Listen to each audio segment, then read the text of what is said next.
महिलांची सैनिकी तुकडी होती त्या काळात किती त्या पुढे होत्या, त्यांचे विचार आणि दूरदृष्टी किती होती हे यावरून आपण पाहतोय.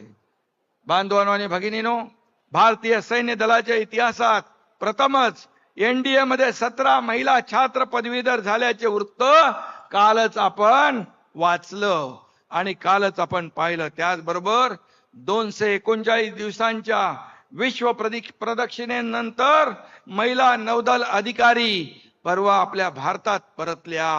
हे शिक्षण, हे काय दूरदृष्टी ही अहिल्या देवींच्या मुळेच, प्रेरणेमुळेच, ऊर्जेमुळेच मिळालेली आहे.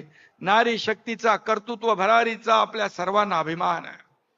1754 साली कुंभेरीच्या वेड्यात अहिल्या देवींच्या पतींना वीर मरण आलं. अहिल्या देवी सती जाण्यास निघाल्या तेव्हा